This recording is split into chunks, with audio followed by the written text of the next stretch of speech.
केंद्र सरकार बड़े अस्पतालों के साथ सभी एम्स डायरेक्टर्स की नियुक्ति के लिए कॉलेजियम प्रणाली लागू करने जा रही है। इसके मुताबिक हर 5 साल में एम्स के प्रमुख को कॉलेजियम के निर्देश के अनुसार बदला जाएगा। इसी कड़ी में दिल्ली के एम्स में कॉलेजियम का गठन कर दिया गया है।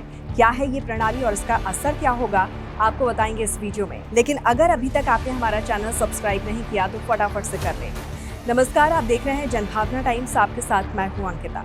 एम्स ने विभागों के प्रशासनिक कामकाज में ट्रांसपेरेंसी लाने और अन्य फैकल्टी मेंबर्स की भागीदारी बढ़ाने के लिए कॉलेजियम का गठन कर दिया है। इसके तहत एम्स प्रशासन ने संस्थान के 50 विभागों और केंद्रों में कॉलेजियम का गठन किया है।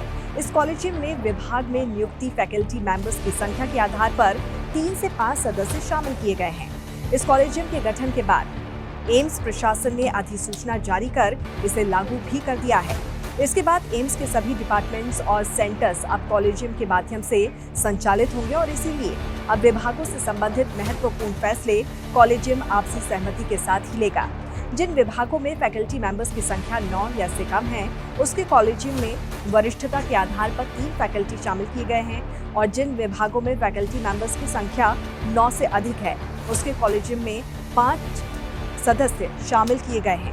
कॉलेजियम में एचओडी भी शामिल किए गए हैं। इसी तरह न्यूरो सेंटर, कार्डियक सेंटर जैसे अन्य केंद्रों के कॉलेजियम में केंद्रों के प्रमुख शामिल किए गए हैं। वहीं त्वचा रोग, endocrinology, emergency medicine, gastrology, gastrointestinal, pulmonary, geriatric medicine, nuclear medicine, plastic और burn surgery, rheumatology, urology, paediatric surgery, nephrology और सर्जिकल एंकोलॉजी, इन 16 महत्वपूर्ण विभागों सहित कई अन्य विभागों के कॉलेजियम में 3 फैकल्टी शामिल है।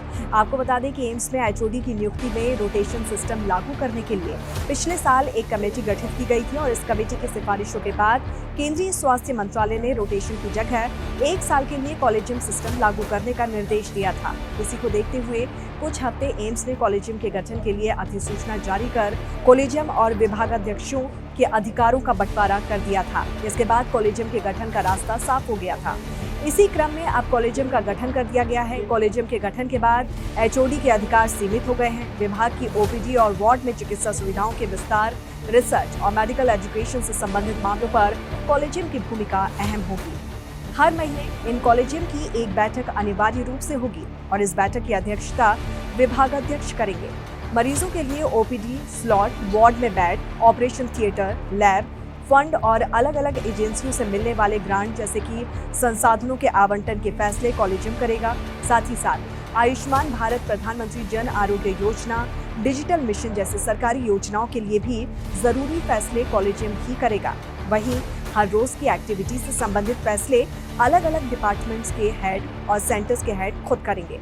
तो इस पर आपकी क्या राय है, जरूर बताइए। जुड़े रहिए जनभावना टाइम्स के साथ। नमस्कार।